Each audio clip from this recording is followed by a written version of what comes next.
Hello everyone, welcome back to Gin Challenge Sunday right here at the glorious Psycho Turtle Collectibles gameplay here with Pokemon Labs and Pal Gaming. I am his Cornell once again alongside a tipping emotional support Pikachu here. He's glad that you stuck around for this long. I know we took a while, but some of us have to do some early work to do. I mean, we can't just go in here hungry, you know. Just spoil the spoilers of what happened with us. By the way, we are not going to have any more spoilers for our local here, as we are slowly heading into the deeper ends of the round, into round 4 of this gym challenge, and our next matchup is going to be a very interesting one. We have Luke Sears and Shane Gaffney here for round 4. Both these teams very different with their strategies, but there are a couple of things in common that both teams have, and you're probably going to see it so soon, as we are currently struggling to search our opponents. Yeah, this has been a very wild locals here. Very glad that so many Pokemon are coming out here, other than the Fluttermanes, of course, because apparently Fluttermanes everywhere in this format. But I want to take the time to ask the chat. I mean, I don't think I can see the chat, but to anyone in the Twitch chat, how are y'all doing?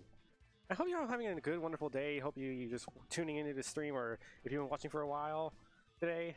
I hope you're enjoying this Pokemon action, you're enjoying this high-octane, non-stop action, and as well, please make sure you're following this channel, because you want to see a Smash you want to see some Smash competition, you want to see some Pokemon competition, you found the right place. And now we're going into the Pokemon game. We have our teams. We got Luke Sears on our POV with Pelipper, Palafin, Iron Hands, Chanpao, Goldango, and Amoonguss. For Shane, we'll have a team of Goldango, of Glamora, Corviknight, Wochien, Iron Bundle, and Ting Lu. Both very different team setups, but once again, it's another Rain team. We've seen one earlier in round 1.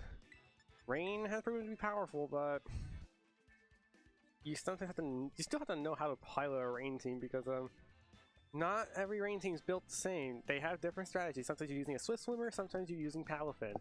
For Shane, though, this looks to be more of a defensive team, with Goldango and the Glamora setting up potential toxic spikes again, with the Wochien probably bringing down attack stats with things like Palafin and Iron Hands, especially the Chanpao. Got the Iron Bundle for potential speed control, and we had Ting Lu to bring down the special attacks.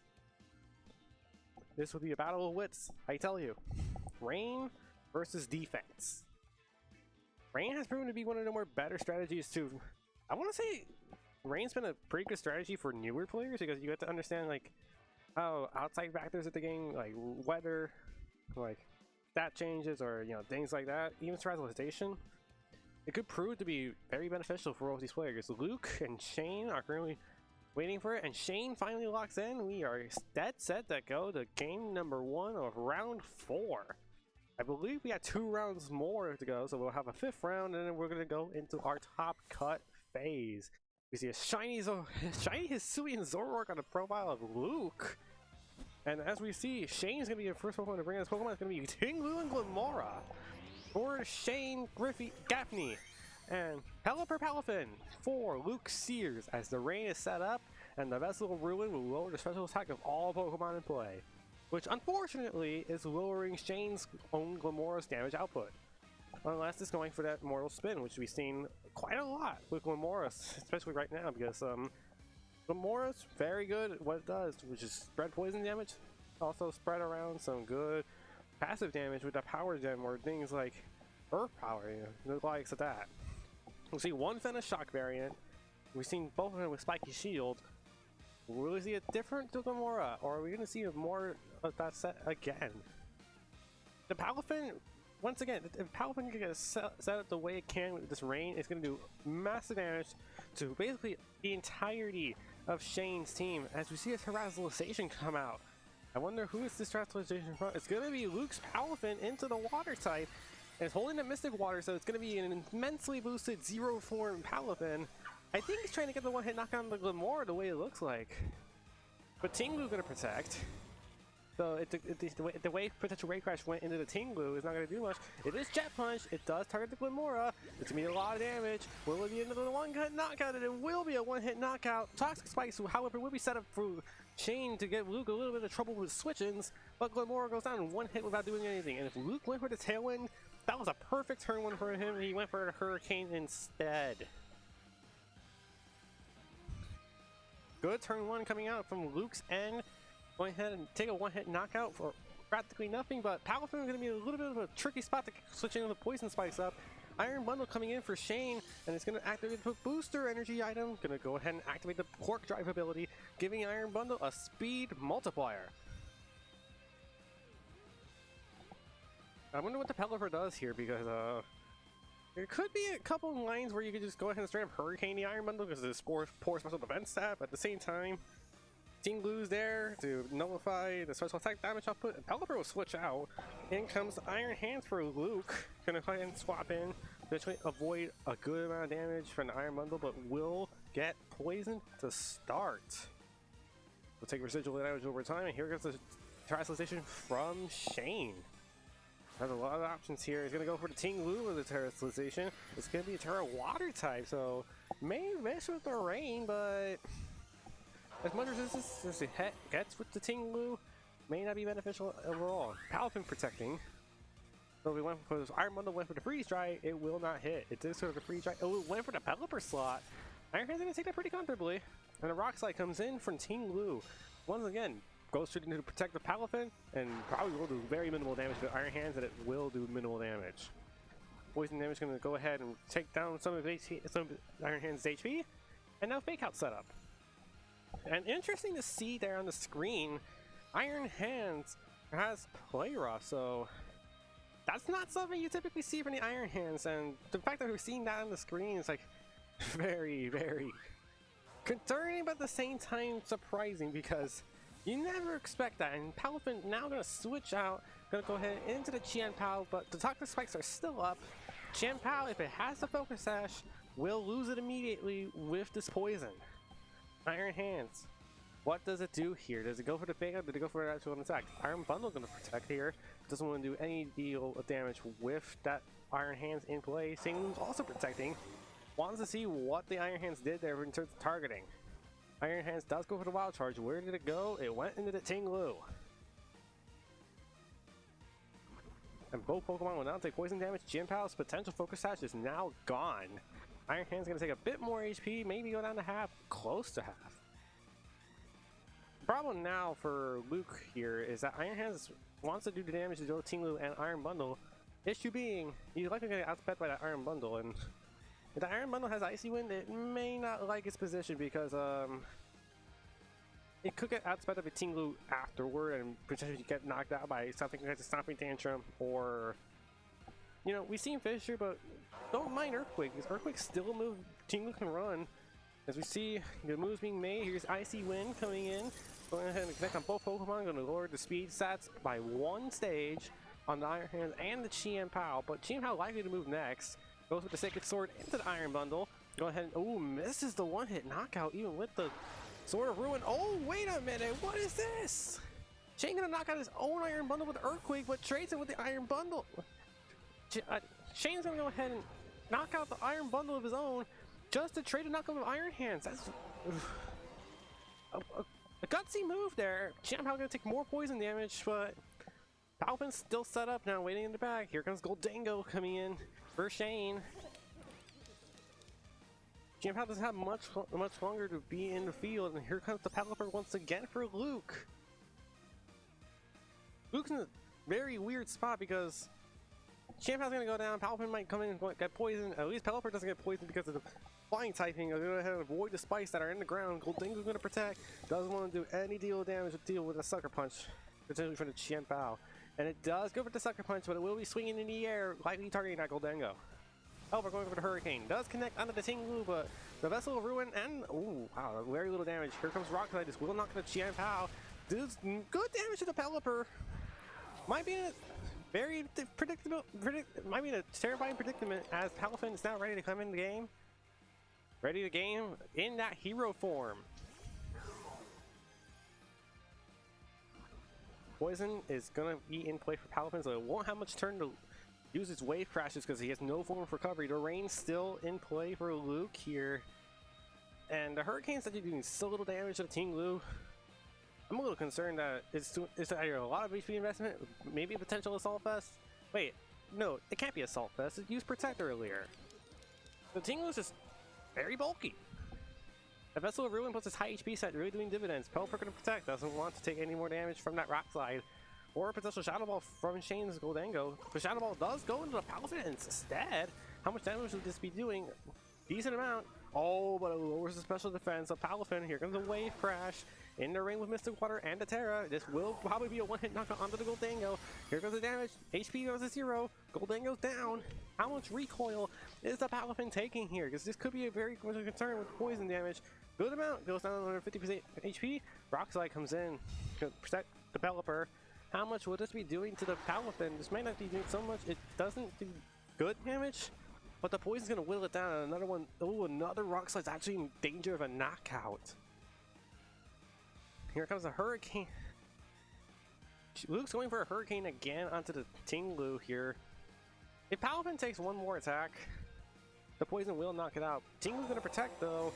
So I think based on the HP that Palafin took from that poison as it goes for the Drain Punch onto the Tinglu, is that I think it's gonna be left on 1 HP. So Shane might have to go for a double Protect because the Palafin probably will be surviving the poison, but it might be close.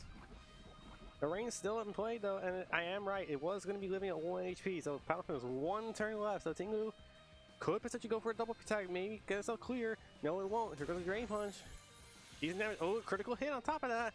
How much damage is the recovery? Taking 25 damage every poison turn. It will survive another turn unless it gets hit by a Rock Slide. Here's a Hurricane. How much damage is Sears doing? Okay, damage. Another one will knock out. There's confusion as well. So Tinglu may not be even able to attack. Let's see what happens here. Tinglu, confusion. What will happen here? It will connect the Rock Slide. This might be a double knockout here. It is not quite a double knockout, but the poison will do it. Shane's gonna win game 1 off the back of that Tinglu.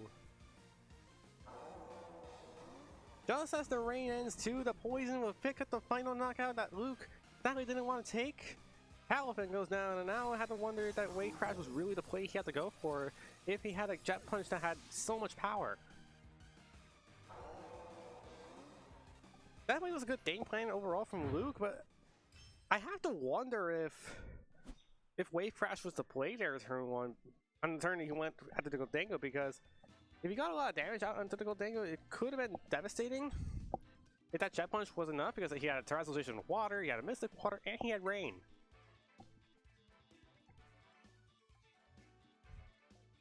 And it likely would have been a one-hit knockout as well.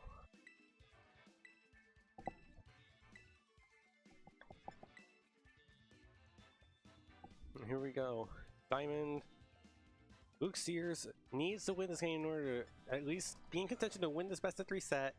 Once again, the Pokemon are Pelipper, Palafin, Iron Hands, Qianpao, Goldango, and Amoonguss for Luke. For Shane, it's Goldango, Glimora, Corviknight, Wo-Chien, Iron Bundle, and Tinglu. The Tinglu Glimora actually was what helped Diamond win the game. Helped Shane win the game, excuse me.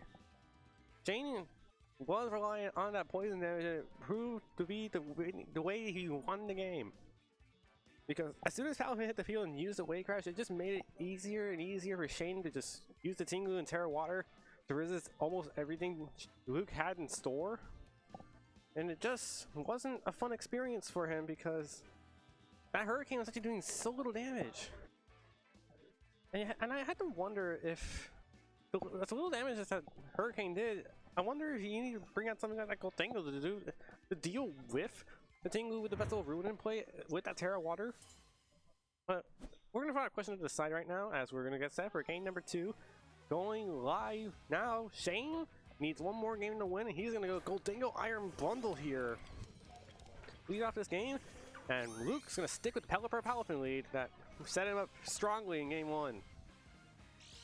Okay, we're going to see a booster energy come out from Iron Bundle, activate its Quark Drive ability, giving it a speed multiplier, making sure it can outspeed mostly everything in this metagame. And we're going to see an immediate switch of game plan from Luke. Instead of going for an attack first turn, he's swapping out immediately for the Iron Hands that he set on the back. Even if he goes for the Freeze Dry here, maybe he's going to do so little damage, I don't think it can be touched. Oh, we're going to Protect, make sure it doesn't get hit by that Freeze Dry. What does Goldango do here for Shane? Freeze Dry does come out into the developer slot. Goldango could be dangerous. This is a nasty plot set. Could be dangerous, and it is a nasty plot. It's not going to rise to a +2 attack stat. Going to put in double the damage output to carry, making a Make It Rain very dangerous. But against two Pokemon that resist steel type moves, it may be better off going for Shadow Ball. And we do see that Pelipper is not holding a Focus Sash, it was holding a Damp Rock, so it's going to increase his rain turns from 5 to 8. However, not having a Focus Sash intact may not be good against something like that Freeze Dry that Iron Bundle has, but Will gets a Fake Out off, no Terrestrialization from the Iron Bundle. So he's going to go ahead and flinch this turn. Goldango going for the Shadow Ball into the Iron Hands. Iron Hands is going to take over half damage and a special defense drop on top of that. But Tailwind gets set up. So now Luke has a speed advantage, but with the booster energy intact from the Iron Bundle with the speed multiplier, it may not matter. Pelipper's still in danger. Iron Hands now has to worry about a -1 special defense drop. Has to switch out in favor of something like that Shampao. Make sure that Ice move is resisted. Also, Shadow Ball may not get a knockout. Sword of Ruin coming into play, but it will not matter as most of them are not especially defensive. Freeze Dry, gonna get an easy one-hit knockout onto the Pelipper. Say goodbye to the deck. I mean that Pelican, or whatever you call it. Shadow Ball comes into the Shampao. I'm not sure if this is gonna be enough for a knockout. It won't be. We'll do over half damage though. Iron Hand's gonna come back in here. Hope we get time to reset that special defense drop I took earlier, but it's taking too much damage from this Goldango already. Just what is Luke's move against Shane? Because there's still a terrestrialization option from Shane. My both players have it already, but Goldango's already been proven to be the threat here. Iron Bundle going to go ahead and protect. Make sure he doesn't take another Fake Out like the last time. But also, ooh, Goldango also going to protect, scouting whatever the Iron Hands of Shampao did. As you might have Shampao went for the Sucker Punch in the air. We don't know who it targeted, unless you were paying attention onto the stream. Drain Punch comes in from Iron Hands into the Iron Bundle. Will not hit. Fruit to protect.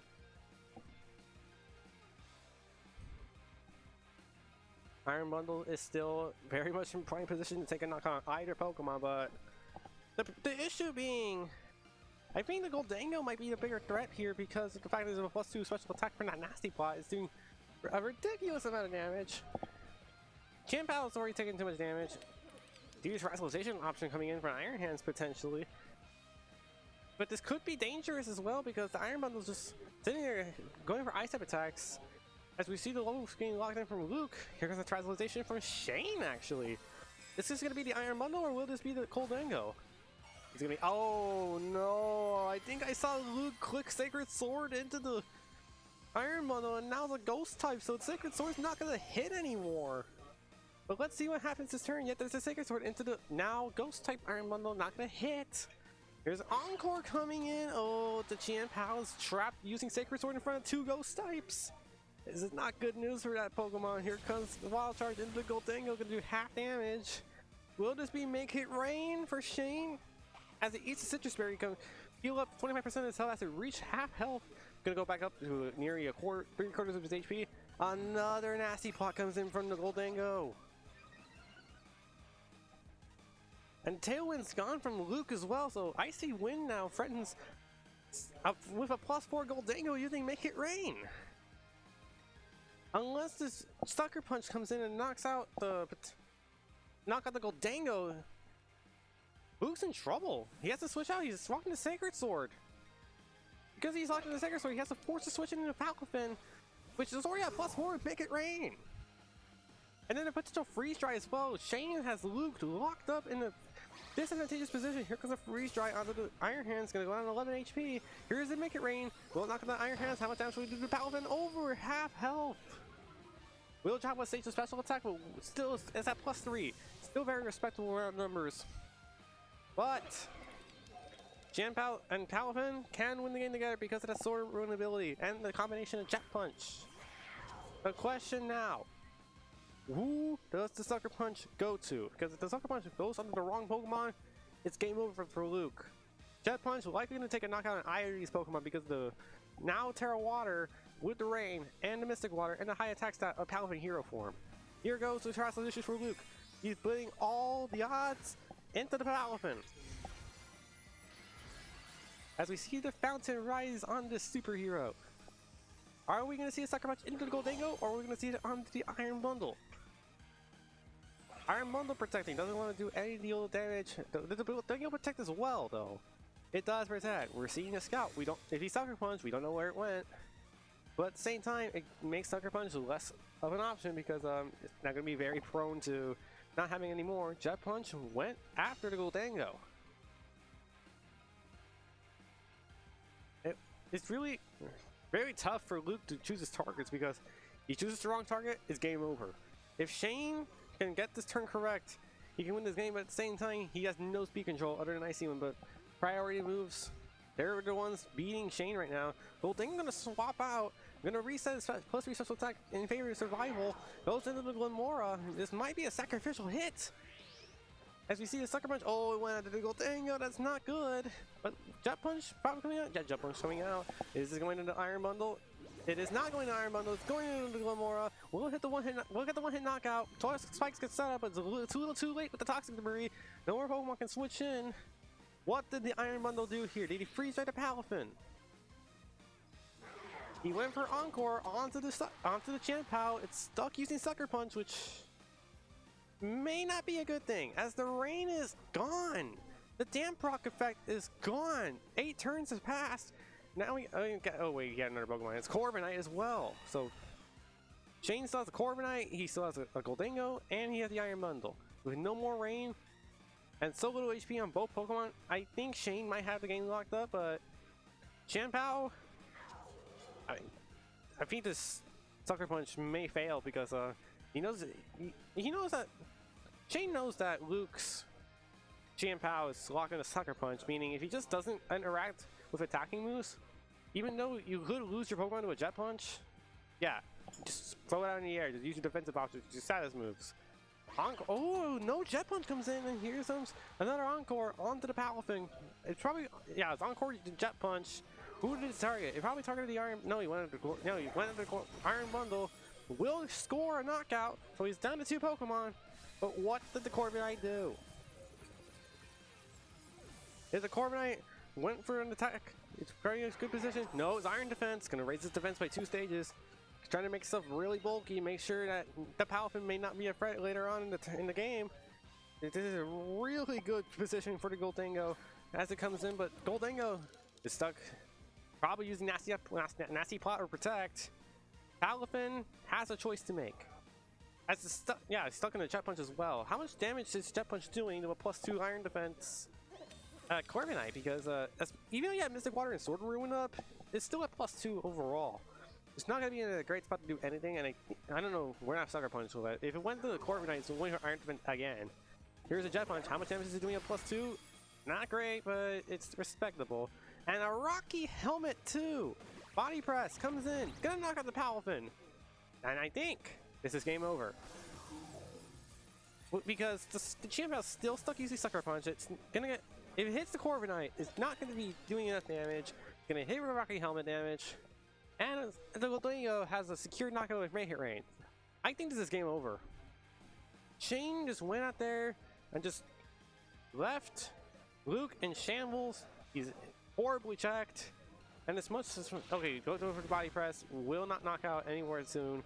There's the Rocky Helmet damage. And here comes the Make It Rain, and Shane Gaffney wins round 4 over Luke Sears in a convincing 2-0 fashion to win round 4. Congratulations to Shane as he moves on in the bracket round in the Swiss.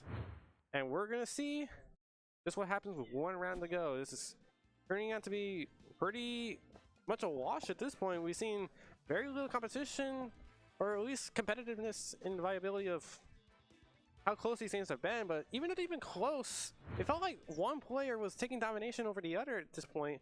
And it's just what happened with Shane, because Shane actually kept Luke in check, because as much as he got the rain setup, it really just was detrimental to the strategy. And as soon as it went away, and then Corviknight got the Iron Defense up, just the defenses took over the game and never looked back for Shane. Congratulations to him once again. We will go on break. We have 1 round left.